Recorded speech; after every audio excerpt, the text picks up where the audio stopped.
You're now listening to the I Got Fired Last Week podcast, where we discuss the challenges and opportunities around being out of work. If you're feeling lost, overwhelmed, uninformed, or simply uninspired, there's something here for you. I'm your host, Sam Iramaran, and along with my guests, we're here to walk on this journey together. Stay tuned. All right, and we're back. Firstly, thank you for being here. This is episode 5, which is so crazy to even get my head around. There's an interesting stat which I read. I'm not sure if it's true because loads of the things that we read on the internet aren't true, but it said that 90% of podcasts don't get past episode 3. Of the remaining 10%, 90% don't make it to episode 20. So if you get to episode 21, you are in the top 1% of episode producers. Now, whether that's true or not, it makes me feel good because this is episode 5, which would technically put me in the top 10%, which I think is super cool. Yeah, again, who knows? But whether it's true or not, I'm going to keep on showing up. I'm going to keep on being consistent. I'm also very conscious at the fact that though I feel like this information is good, I'm probably prepared to do this 50 times before I would say that I'm good. I've really over the last couple of, call it years or so, I've really become conscious of the fact that we as a generation want to be really good on day one. We sort of want, yeah, man, I just started this podcast and it's sick. I got like 10,000 people who are viewing it and everyone's sharing it and it's crazy. And I think it was Ali Abdaal when I was watching his stuff on YouTube, and he was just like, I made videos for 2 years before anything happened. So even in his YouTube Academy, he tells people you need to be prepared to do a video a week for 2 years, which is 104 episodes, before you expect anything to happen. You're not going to get brand sponsorship. You're not going to do, you might, sure. But if you can go in with the mentality that I'm at least going to do 100 of these before I feel like I'm any good to monetize, then I think that what you'll end up doing is learning over time how to perfect the craft, how to speak, how to show up, how to plan episodes, how to just go through the process. And before you know it, it will be like, wow, it's not even that I'm really good. I just suck less than I probably did before. And then if you continually suck less and suck less and suck less, eventually you'll be able to go, I don't think I suck at all. I actually think I'm really good. So that's where I am, which is I'm just going to keep on showing up. I'm going to keep on doing these, keep on trying to provide as much value as I can. And my hope is that over time, I just end up getting really good at it, which is getting really, really good at providing the right value to the right people. And at the same time, get really, really good at podcasting, if that's a thing. So, yeah, here we are. We're back, episode 5. Super happy to be here. Today's episode is going to be about rebuilding your self-confidence. As I'm sure you remember in episode 2, I explained in pretty deep detail the emotions that I felt and what I went through, almost feeling like a breakup, going through grief. Hopefully it resonated with you. But at the same time, misery loves company. And I didn't want to dwell there. I wanted to speak about it because I want to give validation to my thoughts and feelings, but never to the extent that, hold on a second, I'm just sad and I'm angry and I'm upset. Well, I was those things for a while. But this episode is about focusing on acceptance and identifying the strengths and setting goals for the next stage of life, whatever that might be, whether it be going back into full-time employment, going into entrepreneurship and starting your own thing, doesn't necessarily matter. What does matter is how you feel about yourself, because I think that will dictate what the next step even looks like. All right, let's go into it. Hope you enjoy it. Yeah. Point 1, accepting emotion. So in our previous episode, the final stage was acceptance, right? The final stage of grief was acceptance. And grief because we saw leaving the job as a breakup. An organization or a company saying to you, hey, man, I mean, I know you did really, really good work, but I'll be honest with you, it's not working and it's 100% not us, it's you. Like, that's pretty much what they said. Like, they looked me in the face and it was, we don't really need you anymore. Or we don't need the skill set that you bring. We don't need the value that you say that you bring for the cost that we're paying you for. And I was like, okay, I mean, that's sad. And healing had to happen because I had to acknowledge the fact I was honestly hurt. I was honestly hurt. Like it's not one of those, well, F you, I don't even care. No, it was one of those, well, I'm heartbroken. But on the other side of that, I have to go to where I'm valued. There is a job, there is an organization, there is a mission which wants my time, which wants my effort, which wants my expertise. It's funny, there are actually so many parallels to a relationship, because I would say in the same way, there's probably, if you break up with your partner, I'm sure you would say to yourself, well, it's sad that you broke up with that person, but there is someone who wants you, and there is someone who values you, and there is someone who believes that you're worth it, and there is someone who is prepared to take on and understand some of the things that you've been through in previous relationships. They're bringing everything that you've come in with. So I had to acknowledge that, and I've had to walk through it. And I mean, I've spoken in detail about it, but I don't want to in any way minimize the power of emotions, because they're important. But that moves me on to my next point, which is where I really want to camp for a second, which is, we don't spend enough time looking in the mirror being like, I don't care what no one says, you're cool. You're actually amazing. You're awesome.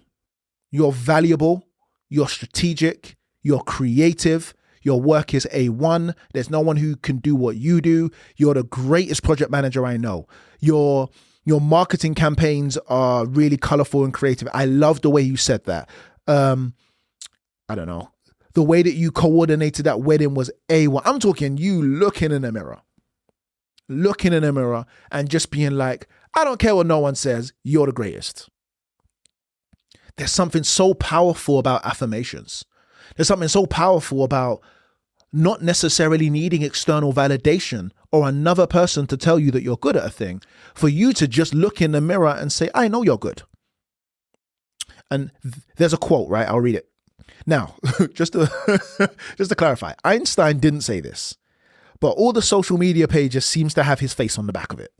And there seems to be this thing that if you say anything and you put a picture of Albert Einstein, then it automatically creates credibility. I remember they used to do the same thing. They would put like Keanu Reeves on the back, or they put Will Smith on the back, or just someone credible. And because it's got his picture, it automatically means that the quote is credible. Anyway, this is attributed to Einstein, but it says, everyone is a genius. But if you judge a fish on its ability to climb a tree, it will spend its whole life believing that it's stupid. And what it's basically saying is, if you attach your self-worth to your ability to do a job, then you allow your employer to dictate the value that you have. And many of us do that. We'll say, my employer pays me 50K, so my work must be worth 50K. When actually there are statistics that show that when an employer hires you, he's most likely getting 3 to 5 times, I don't know why I went that. They are most likely getting 3 to 5 times the value out of you than what they pay you. Many of these organizations are what we call profit maximizers. Profit maximizers want to get the maximum amount of profit for the least amount of inputs. That's it. So somebody comes in and goes, yeah, we'll pay you 100K. You're probably worth 250. But if you're looking at yourself like, they only pay me 100K. Well, I mean, please, before you do that, 100K is not only at all.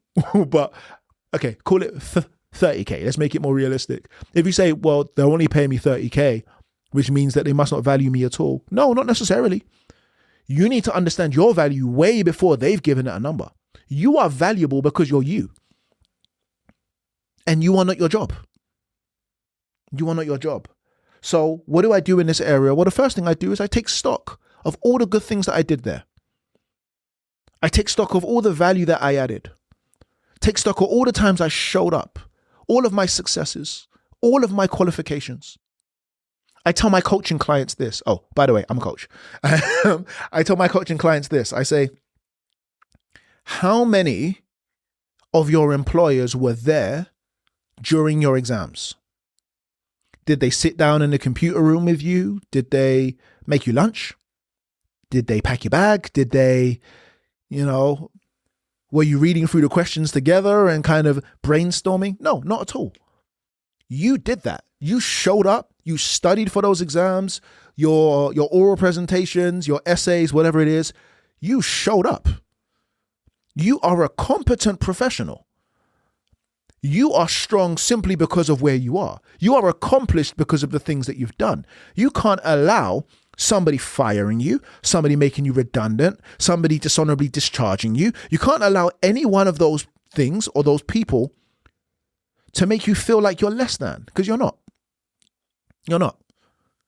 So when I look in the mirror every day, I'm like, listen, Sam, you're a boss.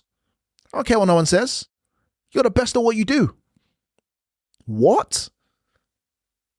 That 150K, 200K, 250K role is coming. And if it's not coming, I'm just going to create a company that will pay me that money anyway. Sam, you're going to have a plethora of staff underneath you. Why? Because you are going to be the manager that you would have wanted when you were working at a place. You're going to be the kind and compassionate and creative manager that is going to empower people because you want them to be better than you.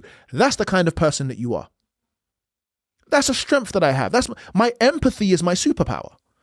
So before I go down the road of, oh my gosh, I don't have any self-confidence. I don't have, well, no. I'm good. Because it was me being good that got me in the door in the first place. Yes, you may not want me anymore, but that doesn't change the fact that I'm still good. As I'm sure you can tell, I'm pretty passionate about this, but because I want you to know it. And I don't think we do it enough. We automatically go down the path of, yeah, but if I was good, then they would have kept me. No, they might have got rid of you for many reasons. Any reason. Maybe they didn't want to get rid of anybody, but they just looked at the bottom line and they were like, someone has to go and we're sorry it's you. At least that's the lie I try. That's the lie I tell myself. But listen, what's wrong with it being a lie? As long as I believe it and it helps me get up in the morning, I love it. Point number 3, right? Set new goals. Set new goals. Okay, the old things are gone. That old job is gone. It's time to set new goals. Now, there is a misconception. And that misconception is that you have to be confident to do confident things. Oh, I would never do that. I'm not confident enough. I would never do public speaking. I'm not confident enough. I would never go to these places or these networking events or do those things. So I'm not confident enough. I think you've got the process in reverse. It is not that confident people do confident things. It's if you do confident things consistently, you will become a more confident person. That's how it works.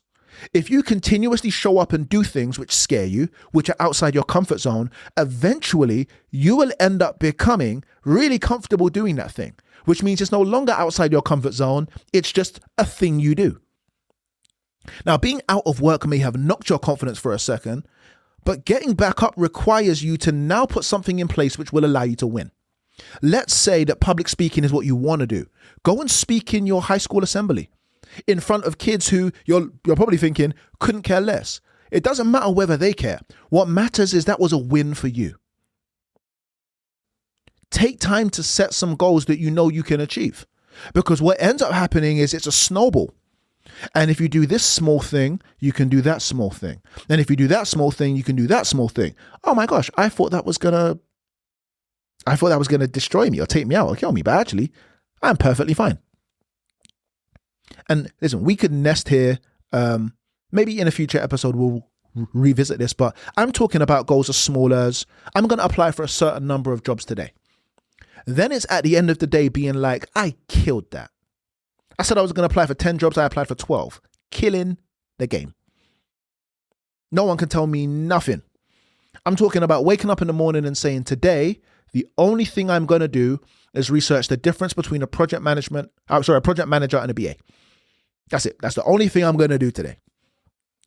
And then doing it, having a bunch of tabs open, getting lost in a hole and being like, you know what? If I've done nothing else today, I can 100% tell you the difference between these two roles. I'm going to message 5 people on LinkedIn. Sam, I messaged 10. I'm going to update my CV and my cover letter. I did a CV, a cover letter, and an alternative CV to highlight and identify some of my wisdom in this particular area. I am killing. Why not, right? Why not? When it comes to setting goals, and I'm talking I'm going to come in quickly and I'm going to reverse straight back out. Now, I'm sure you probably heard of SMART goals. SMART is specific, measurable, achievable, realistic, and time bound. Okay, first things first, I'm going to swap that. Still SMART, but S is for specific. Your goal doesn't need to be a specific, like I said, 5 people on LinkedIn. It's a very specific goal. It's a specific number. Measurable. I'm going to message 5 people by the end of the day. I can measure that. Did I reach out to 5 people by the end of the day? Achievable. Achievable is, so if you set your goal, I'm going to call Mbappe on the phone. I mean, it's a great, it's a great goal to have, but if you don't have his number, then it might not necessarily be achievable. Now, R is realistic. I don't like realistic. I changed that to relevant. I think your goals need to be relevant because you can end up putting some goals in motion that just, who even cares? I'm gonna iron all of my clothes. Cool, man. Sure. But it's just not relevant to your next. Cool. I'm sure you can notice why that's probably not the most relevant of goals to focus on in a time where you're trying to understand whether you're going into paid employment, how to make money, etc. But time bound is a really, really important one because if you don't have time, then really it's not a goal. Does that make sense? If there's no time element to it, it's just like, I'm going to do it. When? Soon? Someday? No. Bind it to time. Say, I'm going to get this done in the next 24 hours, next 72 hours, soon as possible. Give it something. So that's goals. Remember, this is very light touch because the moment we go into goals, it can be different types of goals, long-term, short-term, all that good stuff. And I don't want to bore you today. Point 4, and here is a really, really good one for me. This is what's helped me get through where I am currently, which is to build a support system. There's a saying that if you want to go far, go together. The whole point of this podcast is that we're a community of people who have experienced something traumatic that we're learning to heal from. And you probably think, oh, come on, Sam, we just lost a job. But actually, no, trauma is anything stressful, frightening, or distressing. Like, this is traumatic. It really is. And I think the earlier that you lean into it and understand the fact that you're hurt is the earlier that you can start to heal. We said that earlier, right? Part of that process is you understanding that you're not alone. You're not alone. There are people just like you who are going through a similar thing. That's why I'm doing this. But even if you don't listen to me, where do you find some of these people? There are Facebook groups. And I think that Facebook is an excellent place to start. I went to Facebook and I typed in, what did I type in? I think I typed in redundancy. And I automatically found 3 amazing groups that I joined straight away, which is people in the UK who have been made redundant, and they share on the benefits, they share jobs, they share support. So people go in there and someone may say something like, hey, 20 days unemployed, I don't know what to do, starting to run out of money, I'm not sure where to look. And then you'll have strangers. Hey sis, just want to encourage you, keep on going, you're doing great. I know it's not easy, but you're going to make it through. You can do this. Anything I can do. I'm local in the area. I don't have a lot of food, but I'll share it with you. I can introduce you to a recruiter. Like it just opens you up to the love that exists in the world.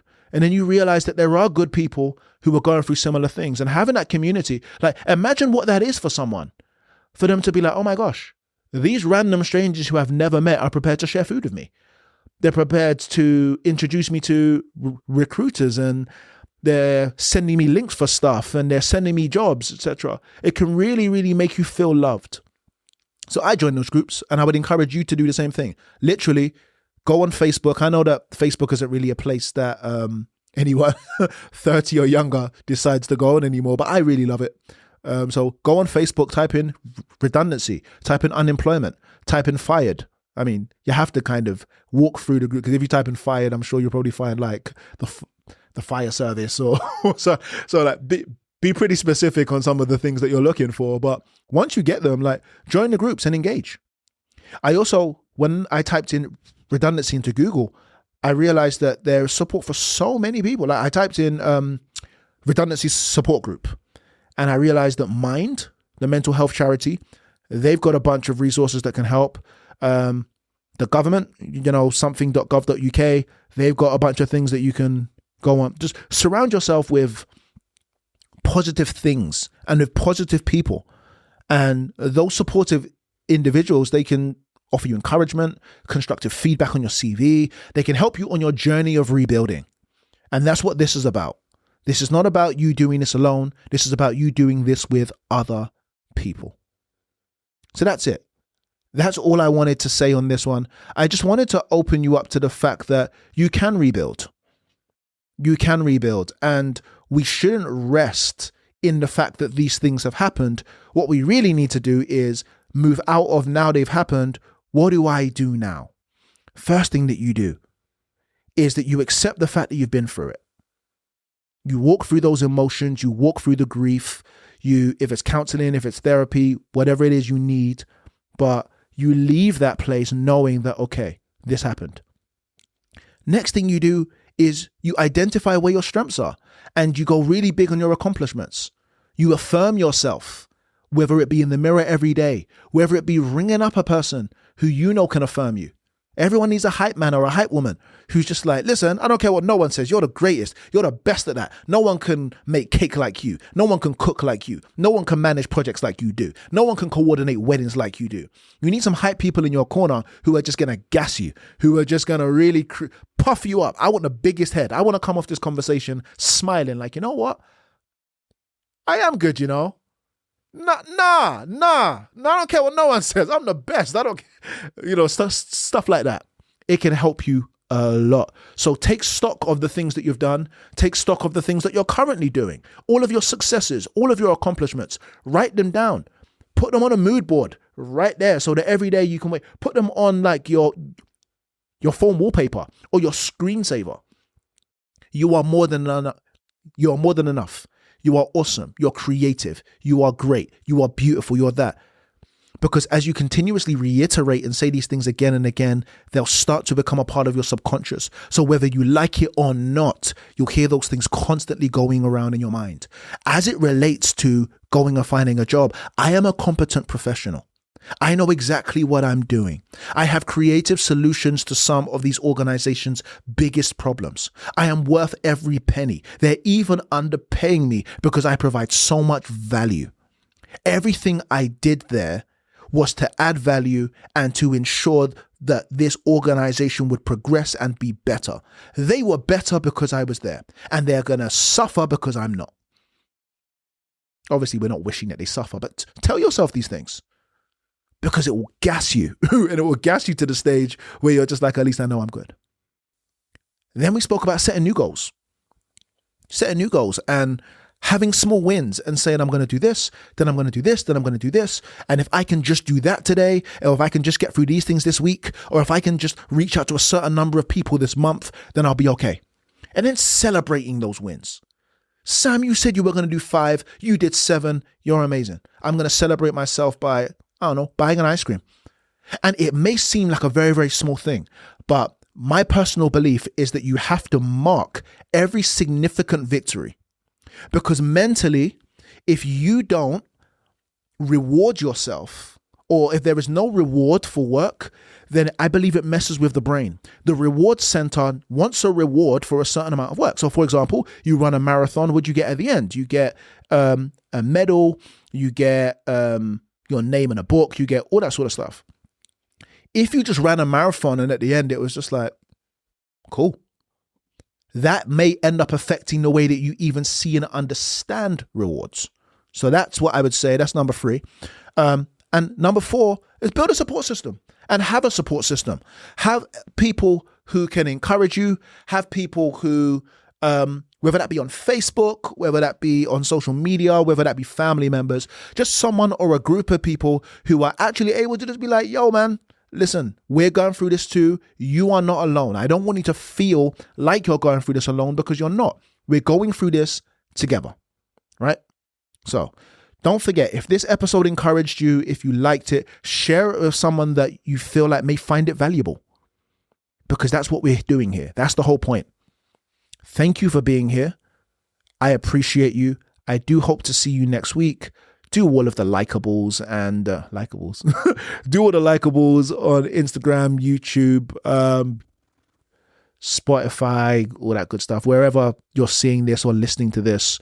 And yeah, hope to see you real soon. Peace and blessings.